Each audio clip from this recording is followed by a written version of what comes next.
Next is the role of stomach. अब बेटे सबसे पहले अभी हमने डिस्कस किया कि जो एसोफेगस और फेरिंग्स हैं, फेरिंग्स ने स्वेलिंग ऑफ फूड की, एसोफेगस ने क्या किया, बोलस पार्टिकल्स को फेरिंग से लेकर स्टमक तक पहुंचाया। अब स्टमक आगे क्या रोल प्ले करता है, उससे पहले हम स्टमक का जस्ट क्या ले लेते हैं, इंट्रोडक्शन ले लेते हैं। Stomach is a dilated part of alimentary canal. Dilated का क्या मतलब होता है, फैला हुआ हिस्सा। मीन पूरी जो एलिमेंट्री कैनाल है वो गट लाइक होती है, ट्यूबुलर पार्ट होता है, लेकिन जो स्टमक है वो थोड़ा सा फैल जाता है, इसलिए हम क्या कहते हैं, it is the dilated part of the alimentary canal. और it is a J shape, mean जो इंग्लिश लेटर जे है, इसकी शेप क्या है, मिलती जुलती है। इसकी लोकेशन अगर हम देखें, it is located in the left of abdomen, mean हमारा जो टमू है या एब्डोमिनल कैविटी है, उसकी थोड़ी सी लेफ्ट साइड पे पाया जाता है, जस्ट बीनीथ द डायफ्राम। अब डायफ्राम बेसिक क्या होता है, एक मस्कुलर ऑर्गन है जो कि क्या काम करता है, हमारी थोरेसिक कैविटी जिसे हम चेस्ट कैविटी कहते हैं, एंड अब्डोमिनल कैविटी मीन जिसमें हमारा टमो आ जाता है, इन दोनों को सेपरेट कर रहा होता है। इसका मेजर फंक्शन होता है ब्रीदिंग में। जस्ट यहाँ पे हम लोकेशन डिस्कस कर रहे हैं तो उसकी बात कर रहे हैं, तो ये उसके नीचे पाया जाता है। स्टमक को बेसिकली टू मेजर पोर्शंस के अंदर क्या किया जाता है, डिवाइड किया जाता है। उसमें से पहला जो है ऊपर वाला, उसे हम कहते हैं cardiac portion, because it is near to the heart. इसलिए से क्या, कार्डिक का मतलब क्या होता है, रिलेटेड टू हार्ट, इसलिए क्या कहा जाता है, कार्डिक पोर्शन। दूसरा जो है उसे क्या नाम दिया जाता है, पैल्विक पोर्शन कहा जाता है। अब यहाँ पे आप लोग देख सकते हैं, जस्ट एक डायफ्राम शो किया गया है। यहाँ पे आप लोगों को जो ब्राउनिश कलर में नजर आ रहा है यहाँ पे एरिया, इसे हम क्या कहते हैं, डायफ्राम। तो इसके पीछे वाली साइड पे क्या पाया जाता है, स्टमक पाया जाता है। अब बेटे अभी हमने बात की स्टमक के टू मेजर पार्ट्स हैं। ये हम एग्जांपल ले लेते हैं, कंसीडर कर लें, एक स्टमक है, इसका जो ऊपर वाला हिस्सा है इसे क्या नाम दिया जाता है, that is known as cardiac portion. Cardiac इसलिए कहा जाता है क्योंकि ये हमारे हार्ट के करीब है, and it is located immediately after the oesophagus. यहाँ पे हम देख सकते हैं कि एसोफेगस ट्यूबुलर पार्ट है, आगे जाके ये फैली और स्टमक में चेंज होगी, इसलिए हम कहते हैं stomach is a dilated part. तो ये जो कार्डिक पोर्शन है इमीडिएटली आफ्टर द एसोफेगस पाया जाता है। फिर इसके नीचे वाला जो हिस्सा है उसे क्या नाम दिया जाता है, pelvic portion, which is located beneath the cardiac portion. तो इन टू मेजर पोर्शन के अंदर स्टमक को क्या करते हैं, हम डिवाइड करते हैं। फिर जो स्टमक है, इसके अंदर टू मेजर ओपनिंग्स पाई जाती हैं, they are known as sphincters. Mean stomach has two sphincters. Mean what are the sphincters? These are basically the opening which are guarded through the muscle. Mean muscle जब क्या होते हैं, contract होंगे तो इसकी ओपनिंग को क्लोज कर देते हैं, रिलैक्स होंगे तो ओपनिंग खुल जाएगी। तो वो जो स्टमक है इसकी ओपनिंग को गार्ड कर रहे होते हैं। वैसे जनरली बायो में जो ऐसी ओपनिंग जिनको मसल्स गार्ड कर रहे होते हैं उन्हें क्या कहा जाता है, स्फिंक्टर कहा जाता है। और स्टमक के अंदर टू मेजर स्फिंक्टर्स पाए जाते हैं। अब यहाँ पे अगर हम देखें, यहाँ पे तो एक यहाँ पे स्फिंक्टर पाया जाता है जिसे क्या कहा जाता है, कार्डिक स्फिंक्टर, क्योंकि ये कार्डिक पोर्शन के करीब है। और दूसरा जो है उसे क्या नाम दिया जाता है, पैल्विक स्फिंक्टर कहते हैं। अब कार्डिक पोर्शन बेटे अगर हम देखें, it is located between the stomach and oesophagus. तो बेसिकली एसोफेगस से जो बोलस आएगा वो कार्डिक पोर्शन, कार्डिक स्फिंक्टर के थ्रू एंटर होकर स्टमक में जाएगा। के बाद दूसरा जो है उसे क्या कहा जाता है, pelvic sphincter. It is located between stomach and small intestine. तो बेसिकली स्टमक जब अपना रोल प्ले कर लेता है तो पैल्विक स्फिंक्टर ओपन होता है, वहां से जो फूड पार्टिकल्स हैं उसको स्मॉल इंटेस्टाइन में भेजा जाता है। तो उस स्फिंक्टर को क्या नाम दिया जाता है, that is known as pelvic sphincter. तो ये टू मेजर स्फिंक्टर्स आ गए इन द स्टमक। अब आ जाते हैं, ये तो आ गया introduction to the stomach. Stomach का रोल क्या होता है। Stomach basically two important roles play करता है।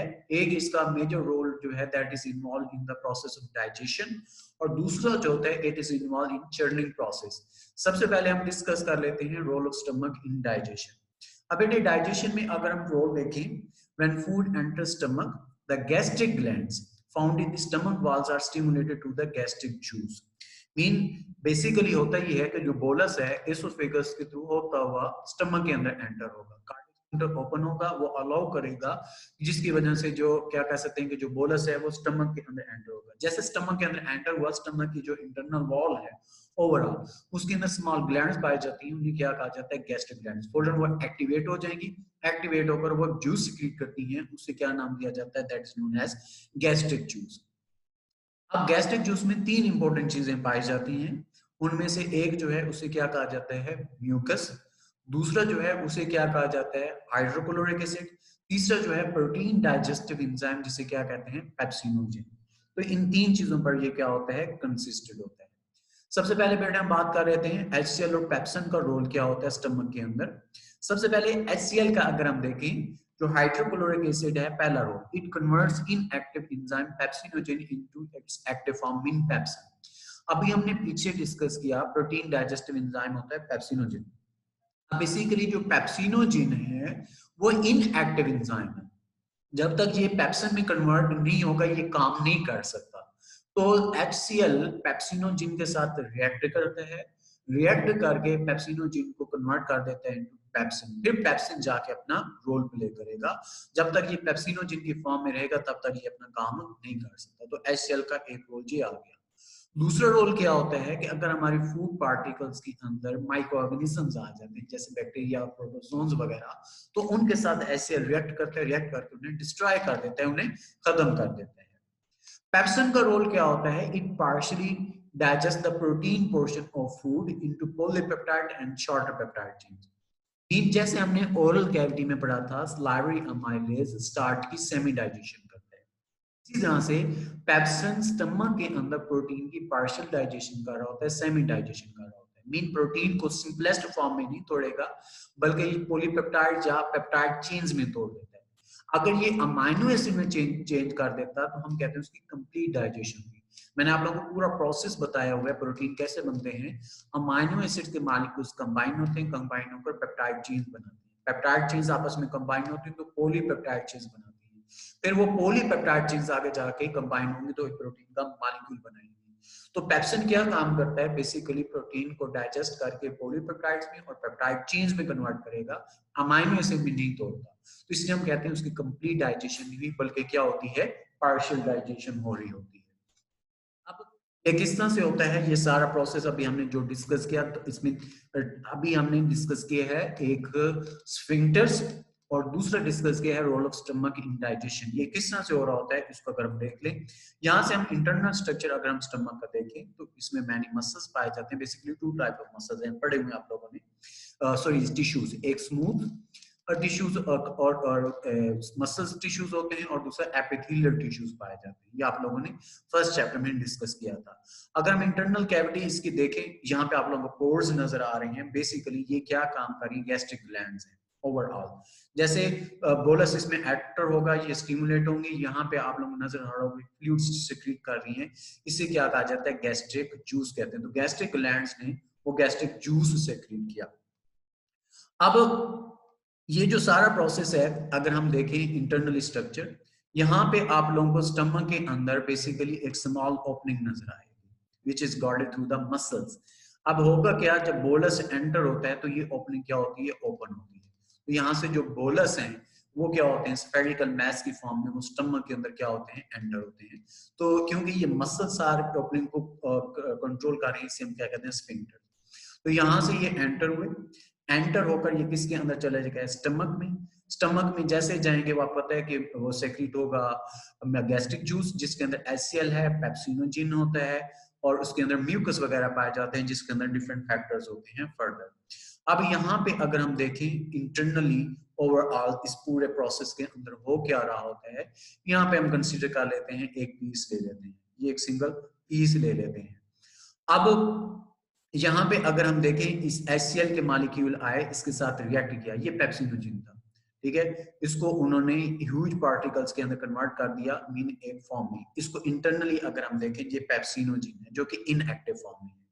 ये यहाँ पे क्रॉस सेक्शन स्ट्रक्चर है, HCl आई, HCl ने रिएक्ट किया, इसको एक्टिव फॉर्म में कन्वर्ट कर दिया, ठीक है ना। ये ऐसे ही है, बम बड़ा है, जब तक उसे हम माचिस की तीली नहीं लगाएंगे तब तक वर्क नहीं करेगा, तो माचिस की तीली लगाने वाले हिसाब है। पेप्सिन ने कन्वर्ट हुआ, पेप्सिन प्रोटीन के साथ आके यहाँ पे अटैच हुआ, उसे पेप्टाइड चेन्स के अंदर क्या कर दिया, उसने कन्वर्ट कर दिया। एक तो काम ये हुआ। ठीक है जी, ये जो हमने पढ़ा था कि बेसिकली पेप्सिनोजेन को पेप्सिन में कन्वर्ट कैसे किया जा रहा होता है, ये HCl रोल कर रहा होता है।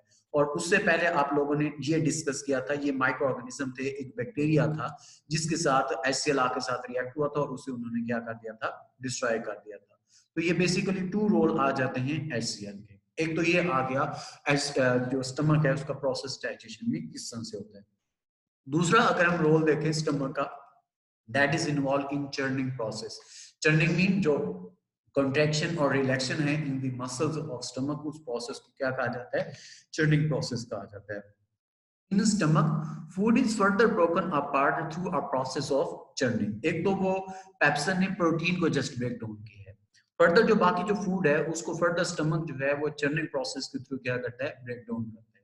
In this process, the walls of stomach contract and relax, and those movement help in through mixing of gastric juice and food.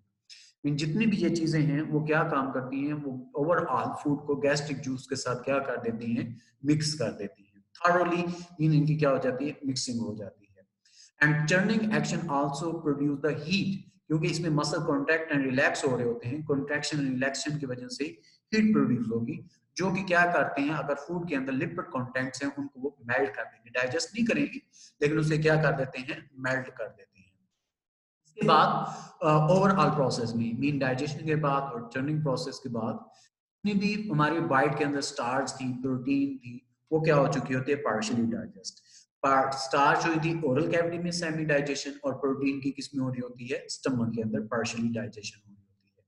फिर उसके बाद जो फूड है that has been converted into soup like mixture, उससे क्या नाम दिया जाता है, that is known as chyme. Now in stomach bolus has been converted into the chyme. After this, pelvic sphincter allow little mass of chyme to enter into duodenum, which is the first part of the small intestine. Churning process में क्या होता है, internally हम cross sectional structure ले लेते हैं stomach का, तो स्टमक की वॉल्स इस तरह से कॉन्ट्रैक्ट एंड रिलैक्स हो रही हैं और ऑल फूड पार्टिकल्स को थारोली मिक्स कर रही हैं। एक तो ये चीज है, प्लस हीट प्रोड्यूस होती है जो कि लिपिड्स मॉलिक्यूल्स को ये क्या कर देती है, मेल्ट कर देती है। इस तरह से ओवरऑल जो फूड पार्टिकल्स हैं they have been converted into a soup like structure, जिसे क्या नाम दिया जाता है, that is known as chyme. अब बेटे जैसे काइम बन जाता है तो यहाँ पे बेसिकली पेल्विक स्फिंक्टर पाया जाता है।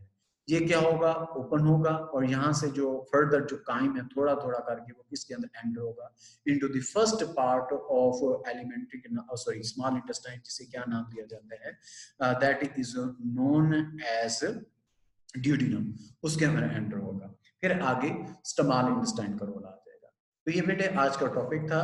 अब हम आते हैं क्वेश्चंस की तरफ। इसमें कौन कौन से प्रॉब्लम्स हैं, कौन कौन से जो क्वेश्चंस हैं